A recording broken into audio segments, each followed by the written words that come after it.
गोर लगै छी। हम चमचम मैथिली गीत में अहाँ समस्त मिथिलावासी के स्वागत करै छी। चौड़चन पाबनि के बहुत बहुत शुभकामना अछि सब गोरा के। आइ हम एगो चौड़चन के गीत कहै छी। एहि गीत के रचनाकार हम अपने छी। ई गीत अहाँ सब जरूर सुनब देखब और हमर चैनल के सब्सक्राइब, हमर वीडियो के लाइक जरूर कऽ देबै। भादव महीना में चौठ शुभ दिनमा में उगथिन चौठी के चाँद, सब मिल के करियन प्रणाम। भादव महीना में चौठ शुभ दिनमा में उगथिन चौठी के चाँद, सब मिल के करियन प्रणाम। भोरे से अंगना घर निपेलौं, भोरे से अंगना घर निपेलौं। नीपाल चौखुट दालान, नीपाल चौखुट दालान, सब मिल के करियन प्रणाम।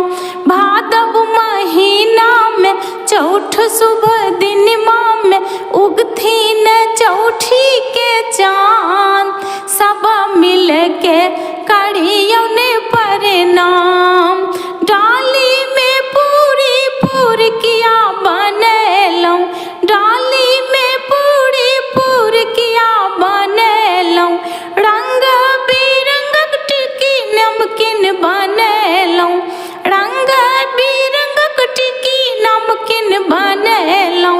बनल अछि सब पकवान, बनल अछि सब पकवान, सब मिल के करियन प्रणाम, सब मिल के करियन प्रणाम। भादव महीना चौठ शुभ दिनमा में उगथिन चौठी के चाँद, सब मिल के करियन प्रणाम। भेंटक पात पर पूजा करै छी, भेंटक पात पर पूजा करै छी। गौरी गणेश हुनको हम पूजै छी, गौरी गणेश हुनको हम पूजै छी।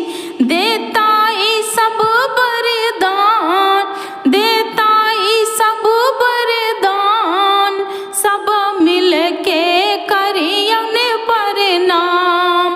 भादव महीना में चौठ शुभ दिनमा में उगथिन चौठी के चाँद, सब मिल के